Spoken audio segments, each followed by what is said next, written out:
TV భక్తి సమాచారం WhatsApp ఛానల్లో జాయిన్ అవ్వండి. అన్ని విశేషాలు ఎప్పటికప్పుడు తెలుసుకోండి. శ్రీ గురుభ్యో నమః. జన్మనిచ్చినటువంటి తల్లిదండ్రులకు శిరస్సు వంచి పాదాభివందనాలు తెలియచేస్తున్నాను.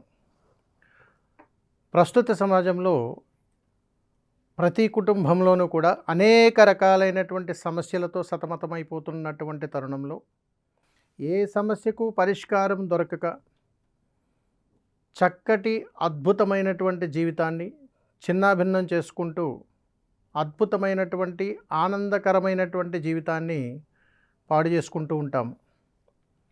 ఇలాంటి వాటికి సనాతన ధర్మంలో అద్భుతమైనటువంటి పరిష్కార మార్గాలు ఉన్నాయి. మరి అలాంటి వాటిని మనం తెలుసుకొని చక్కటి జీవితాన్ని అద్భుతమైనటువంటి ఆనంద గడియల్లోకి మార్చుకొని ఈ ప్రకృతి ధర్మాన్ని మన యొక్క సమస్యలకు పరిష్కార మార్గాలుగా మార్చుకుంటూ ప్రతి సమస్యకు పరిష్కారం ఉందని గ్రహించి ఆ యొక్క పరిష్కారముతో ఎలాంటి సమస్యకైనా కానీ పరిష్కార మార్గం మనకు ఖచ్చితంగా దొరుకుతుంది అని మన సనాతన ధర్మ గ్రంథాలే చెబుతున్నాయి. వీటికి కావాల్సిందల్లా కాస్త సమయాన్ని కేటాయించగలిగితే సరిపోతుంది. మరి ఇంకెందుకు ఆలస్యం? ఈ సమస్య పరిష్కారంలో అనేక రకాల సమస్యలు, వాటి యొక్క పరిష్కార మార్గాలు ఇక తెలుసుకుందామా? మరి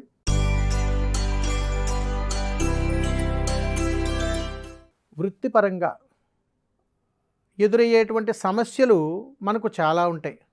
గురువుగారు, వృత్తిపరంగా ఏదైనా సమస్యలు ఎదురైతే వాటికైనా పరిష్కార మార్గాలు ఉన్నాయా అని అంటే, వృత్తులు చాలా రకాలు ఉంటాయి.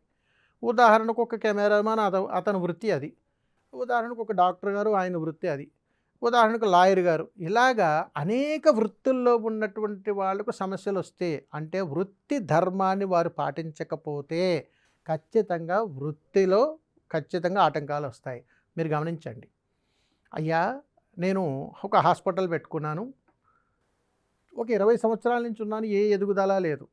పక్క వాళ్ళు పెట్టుకున్నారు, అమితమైనటువంటి జనం అక్కడ పోతున్నారు.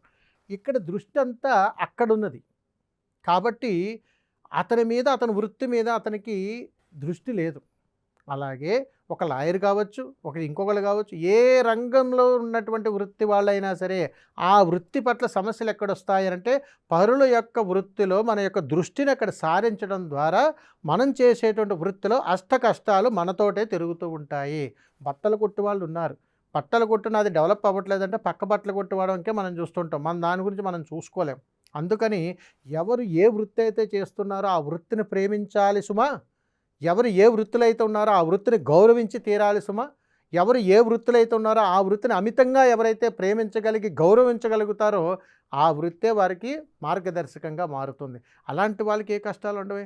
చరిత్ర తిరగేసుకోండి, ఎక్కడా కూడా ఏ వృత్తిలో ఉన్నటువంటి వాళ్ళు ఆ వృత్తిని ఇప్పటికీ కూడా గర్వంగా గౌరవిస్తున్నటువంటి వాళ్ళకి ఎప్పుడు ఎలాంటి ఇబ్బందులు ఉండవు.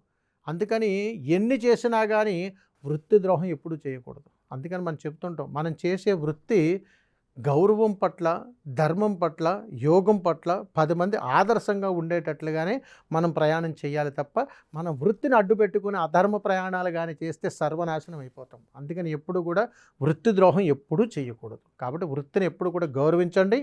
అమితమైనటువంటి ఆనందం కలుగుతుంది, అష్టైశ్వర్యాలు కలుగుతాయి, సంఘంలో గౌరవం కూడా పెరుగుతుంది.